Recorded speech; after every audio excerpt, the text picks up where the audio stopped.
I am back with another new bag to share with you guys.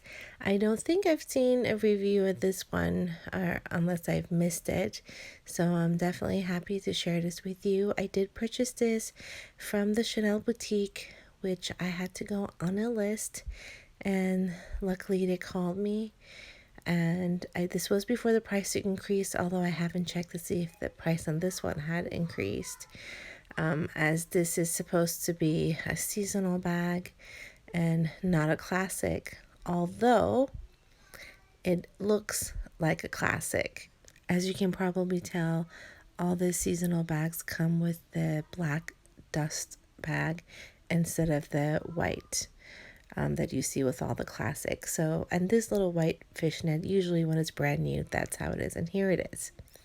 It's this beautiful black caviar square mini, but it is not your usual classic. And I will show you a few differences. For example, this magnetic closure.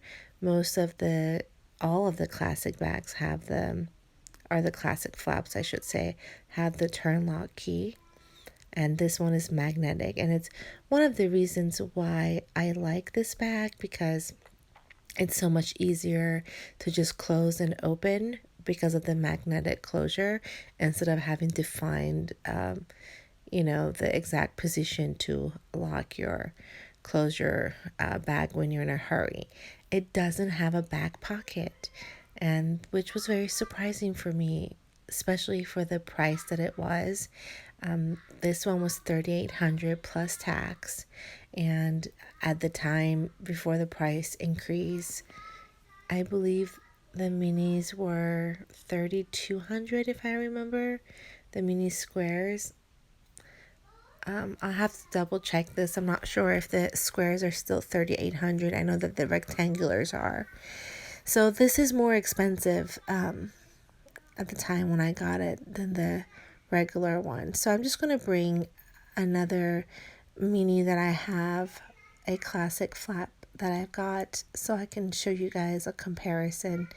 This is the turquoise color with the light gold hardware, and this is also in caviar. So and it's quilt, not chevron. So this is as close as you can compare, I guess, two of these bags together. Now, the strap is also different because this black square mini has a leather top piece, whereas the flat bags do not. So I thought that was probably a good idea as well. I did think, based on the pictures, that it was going to be bigger than the classic, but to my surprise, it is not bigger. The strap length might be a little bit taller, and I'll try to do a measurement for you guys so you can see the difference. Right now, it looks a little bit smaller than the turquoise, but that's because I don't have it closed. You'll see as I move them around for you that they are the same measurement, and they're the same size, really. And I also have the Saint Laurent, the YSL mini Nikki is what it's called, that I unboxed on my last video, so you can see that as a comparison. It's half the price of these two beautiful bags. It's bigger, it's more durable, and it functions more. As far as it having the leather top part of the strap, and being able to adjust the strap in many different lengths. So as you can see here with the measurement, both of these Chanel bags are pretty much the same, but this YSL is bigger, at least an inch bigger. The Saint Laurent even has a back pocket, which makes it even more functional. As far as the strap goes, Saint Laurent has the longest strap, I believe, at 22 or 21 and a half, almost 22. It's really difficult to do this with one hand, so I hope you guys kind of get the point. And this one is about 19, maybe, 19, I would say. I'm going to check this for you one more time. You can visually tell it's longer. This one's about 21, I would say, maybe even almost 22 if you stretch it out a little bit more. The width of this is 2 inches, whereas this one is 2.5, almost 3. So, I mean, you just, like I said, visually you can look at them and you can tell the YSL is much bigger. But these two I was not sure which one was bigger or smaller, and they're pretty much the same. They're pretty much the same. Even though the black on this one on the top looks like it's wider, it's really not. It's just, these are handmade, so they're all going to be somewhat a little bit different, but it's the same measurement. I was really hoping it was going to be a bigger bag. It's not. There is a chance I may want to put this up for sale. I know that they're going a lot more expensive than what they retail for, but I think that I would only ask for the price I paid with the tax and shipping. So I'm not 100% sure yet because the prices on these do go up significantly. But if anyone's been looking for this bag, I have not yet used it. It's still in the same condition as you see here. So if anyone wants it badly, then reach out to me.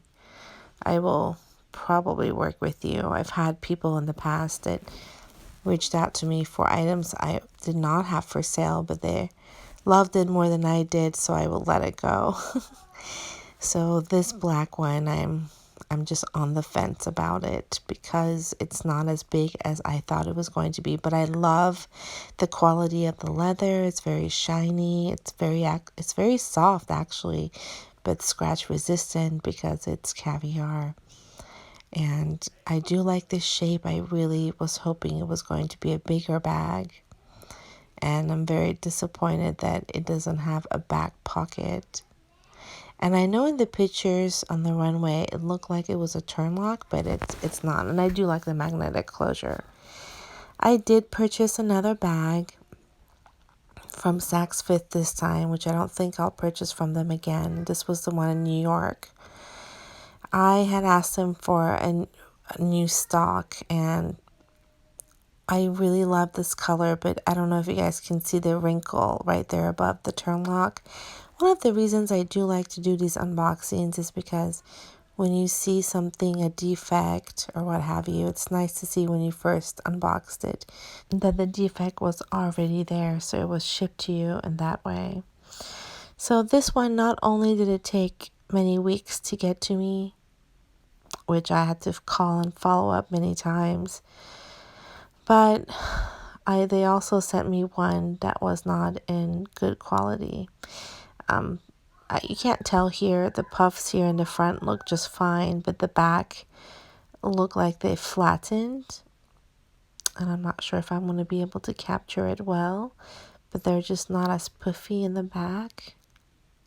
Almost like it's been sitting that way for a long time. And their tags are quite odd, the way they've put some stuff, they've torn it out. I'm just will not buy from them ever again. I did have to ask them to see if they can ship me another one, as this one I'm not going to keep. For the price that these bags are, it's just disappointing how Chanel employees, and yeah, I don't like this wrinkle on the back either. I know people will say, well, that's natural. No, it's not the case. The other bags that I have don't wrinkle that bad on the back. So it just depends on how well the stitching was on the side that will create it or not. And here's a closer look at the wrinkle I'm referring to. So this, to me, is a deal breaker. But we'll see what happens. I hope you guys enjoyed this video. Stay tuned. I will definitely have more videos coming up.